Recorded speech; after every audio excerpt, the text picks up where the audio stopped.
Hello dear students, welcome back to the study cure YouTube channel. तो पिछले lecture में हमने मैथ में चैप्टर नंबर 1 रियल नंबर्स यानी वास्तविक संख्या में क्वेश्चन नंबर 2 तक सॉल्यूशन किया था। तो आज हम क्वेश्चन नंबर 3 का सॉल्यूशन करने जा रहे हैं। क्वेश्चन है हमारा, किसी परेड में 616 सदस्यों वाली एक सेना की टुकड़ी को 32 सदस्यों वाली एक आर्मी बैंड के पीछे मार्च करना है।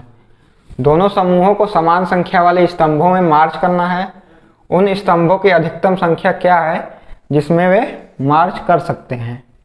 इंग्लिश में इसको देखेंगे, an army contingent of 616 members is to march behind an army band of 32 members in a parade. The two groups are to march in a same numbers of column. What is the maximum number of columns in which they can march. यानी कि कुल हमारे 616 यानी 616 contingent members हैं, यानी कि जो ये सदस्यों की टुकड़ी थी वह 616 लोग हैं। और बैंड कितने का है, एक बैंड में 32 मेंबर्स हैं। तो उस बैंड के मतलब मैक्सिमम कितने कॉलम बना सकते हैं या स्तंभ या यूँ कह लीजिए कि लाइन बना सकते हैं जिसमें कि समान लोग अधिक से अधिक संख्या में दो ग्रुप्स में डिवाइड हो जाएं। ठीक, तो हमारे पास नंबर्स क्या क्या हैं। पहला चीज क्या दिया है, number of members in parade. पर क्या है, परेड किसका है, परेड इन क्या है, कंटिजेंट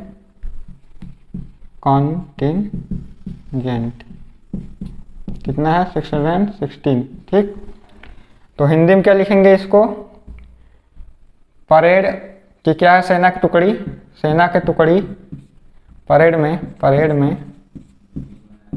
सेना की टुकड़ी में सदस्यों की संख्या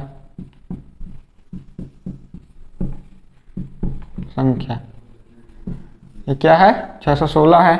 ठीक, अब क्या लेना है हमें, आर्मी बैंड में सदस्यों की संख्या, या हम देख लेंगे कि क्या है आर्मी बैंड में मेंबर्स क्या है, मेंबर्स इन आर्मी बैंड कितना हो जाएगा, दिया है 32 मेंबर्स। ठीक, यानी क्या है, आर्मी बैंड में सदस्यों की संख्या।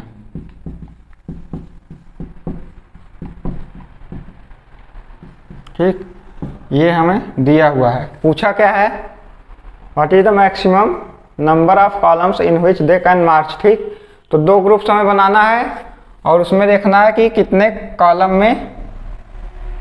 कॉलम की कितनी संख्या होगी अधिकतम जिसमें वे मार्च कर सकते हैं। तो लिखेंगे the number of maximum column where they can march. ये क्या हो जाएगा, दोनों का HCF हो जाएगा, जो दोनों है, यानी कि equal to HCF of both groups. जो दो ग्रुप दिए हैं उनके क्या हो जाएंगे, HCF ले लेंगे। ठीक, हिंदी में इसको लिखेंगे, सेना में अधिकतम स्तंभों की संख्या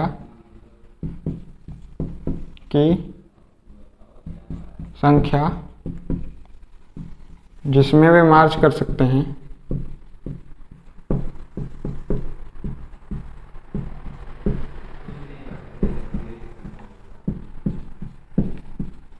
क्या हो जाएगा, बराबर ये दोनों समूहों का HCF, जो दोनों समूहों का HCF होगा वहीं हमारा क्या हो जाएगा, मैक्सिमम कॉलम। ठीक, मैक्सिमम कॉलम कैसे निकाल देंगे, according to Euclid division lemma. ठीक,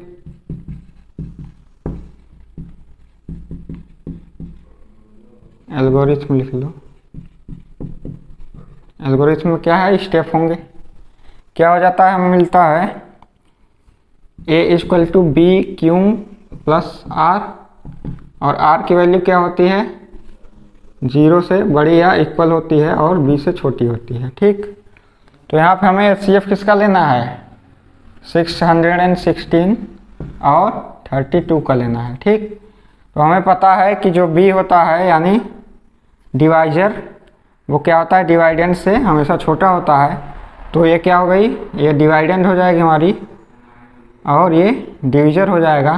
ठीक, यानी कि a जो b होता है हमेशा a से छोटा होता है। ठीक, तो अब हम यहाँ से ज्ञात करते हैं इन दोनों का HCF। ठीक, तो हमें पता है कि 32 और 616, 32 से यानी 32 से 616 में डिवाइड करना है, तो कितनी बार जाएगा, 1 टाइम्स ले जाओ 32, यहाँ बचा कितना 9, यहाँ पे ये 5 2 और 6 टाइम्स ले जाओ, यहाँ पे 6 नीचे आ गया।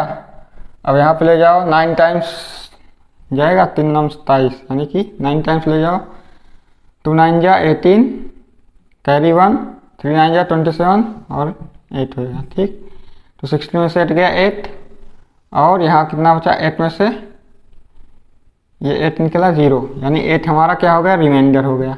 ठीक, ये r की वैल्यू हो गई, यानी स्मॉल r की वैल्यू। ठीक, स्मॉल r की वैल्यू हो गई। तो इस फॉर्म में अगर हम इसको लिखेंगे तो स्टेप 1 क्या मिलेगा, 216 इक्वल टू 32 क्रॉस 9 प्लस 8, ये हो गया। अब स्टेप 2 देखते हैं, क्योंकि यहाँ पे r की वैल्यू 0 नहीं हुई है तो हमें HCF नहीं निकल सकते। तो अब स्टेप 2 में क्या करना है, इसको b मान लेना है और इसको a।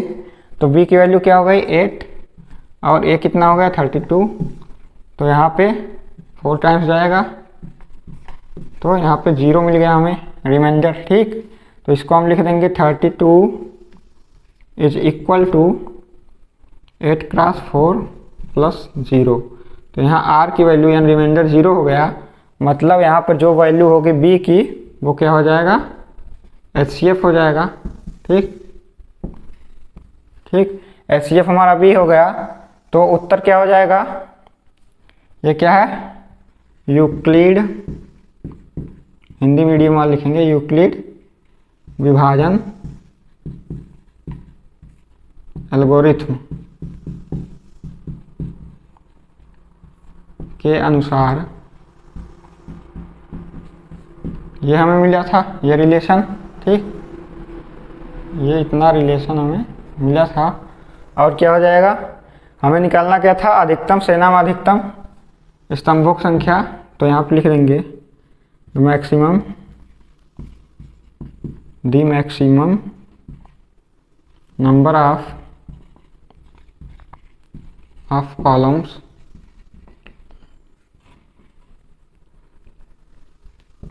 इक्वल टू कितना आ गया 8। ठीक, यानी अधिकतम स्तंभों संख्या